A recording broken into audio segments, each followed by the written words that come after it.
Hello everyone, I'm Michael of Rolling a Devil 20, and welcome to Ways to Play Games, Fallout 3 Edition. Honestly, I need a nice load off since my first video took way more editing than I initially realized. If you don't know what I'm talking about, here's an image on screen and link down below. With that in mind, I want some nostalgia today, so I reinstalled Fallout 3. And I'm going to be trying a character build and test whether or not it's viable or fun. Now, in the Fallout universe, the United States and China went to war and fought each other.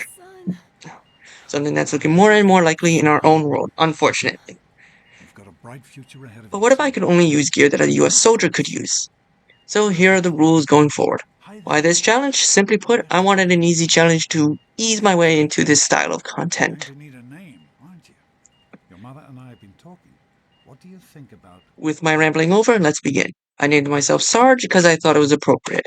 Next was building a character. I decided on a high agility and endurance build and removed all charisma and intelligence. I know what you're thinking. Why such low intelligence and charisma?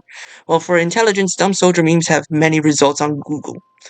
As for charisma, most grunts are tricked, join at a young age, 19 usually. And those kids are still figuring out the world. Our first obstacle is the rat roach at our 10th birthday party. Though I'm sure if allowed, the military-industrial complex would give kids BB guns and tell them to attack workers. Communist.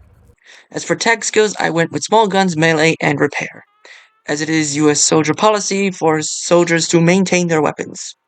Thankfully, Armada gives us a 10mm pistol, completing part of the setup even before leaving the vault.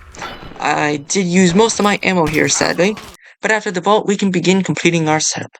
First was a combat knife and the R91 assault rifle, and both could be found at the Springvale School. Surprisingly, a raider had the R91. Hey, wait, give me my gun! I killed him and then began looking out for a combat knife. Again, another raider attacked with an assault rifle before I found a combat knife. Wasn't too long though, since I found one on this table here. All the weapons I needed for the build were now complete. Now the only thing left was the combat armor and the combat helmet, right after I finished clearing the basement of this school. Also gave me time to test my weapons, well, the knife, as it was going to be my go-to when I inevitably ran out of ammo.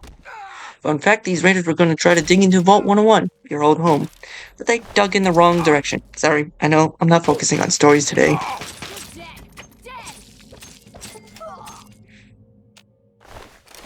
Anyways, all that was left was the combat armor and helmet. Now, the wiki says both Tulip and Moira sells the armor, but I had assumed they wouldn't do so until higher levels, so the closest armor was at the Anchorage Memorial. But this wiki didn't specify where, so I went to the memorial and almost cleared it out. It was a rather tough fight with the crabs, and all that happened was I drained my many healing supplies. I searched far and wide in the memorial, but came out empty-handed.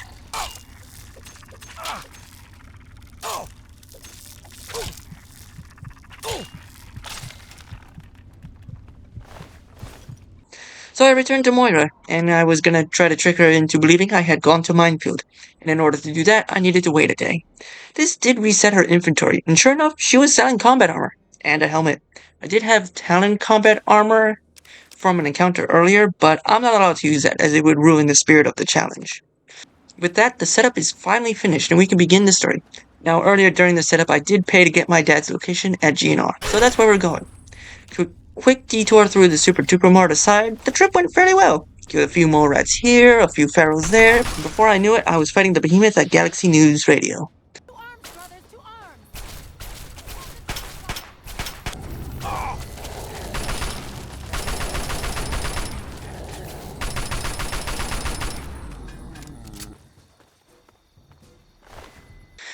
This is where my low charisma came to bite me in the ass, as I couldn't bypass Three Dogs' side quest.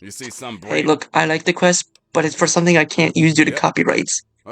I first headed to the underworld to collect supplies, and instead of heading back into the metro to be ambushed, I instead fought through the super mutants. Honestly, this was looking too easy of a challenge. The combat armor and assault rifle and the 10mm were more than enough to rip through the super mutants while keeping me alive. And the only real issue I kept running into was running out of 5.56 ammo, but the 10mm often made up for it. I often didn't spec into melee, even so the combat knife was great against small crook critters, enemies I didn't want to waste ammo on. Here's a quick summary of what happened next. Placed the satellite, got Dad's location from Three Dog, went to Madison Lee in Rivet City, cleared the Jefferson Memorial to save time later, and went to Smith Casey's to rescue Liam Neeson from the clutches of a little girl. Now, it doesn't seem right for a US soldier to allow a communist invasion, but I decided to finally enact Operation Mongoose on the poor bastards of Tranquility Lane. And they wonder why no one ever trusts them. From here, it wasn't all too difficult until the Enclave arrived. Let's see if my weapons and armor are good. Yeah, they were more bullet sponges than actual threats.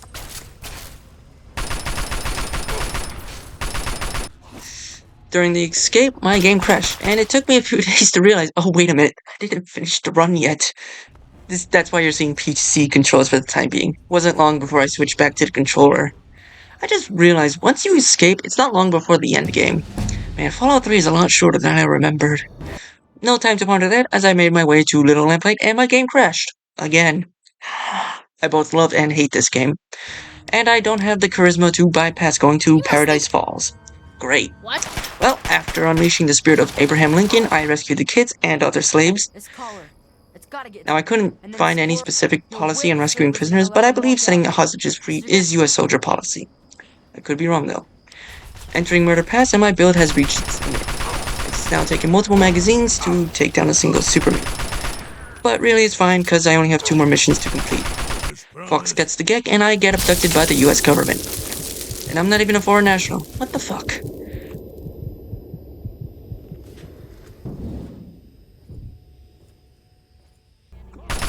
Now, during this, I had to reload a save because I killed an Enclave scientist. Why reload a save? Because rules of engagements, or ROE, almost always state that non-combatants cannot be fired upon. So yeah, I wasn't expecting this rule, but I can't kill enemies who do not shoot at me. Wait a minute, what about the raider at the beginning? Fair game, because she opened fire on me first and then retreated.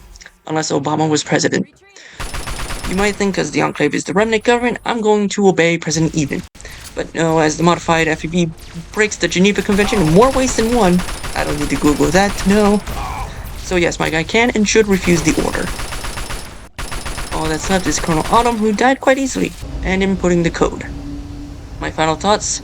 This is a little annoying to set up, but otherwise this is quite a viable build, at least until the end game. When you start fighting Super Mutant Masters, this build stretches its limit. Also, 5.56 ammo is rare in the early game, so keep your 10mm and combat knife on the ready. Thank you for watching. This has been Michael, rolling a double 20. Have a good day.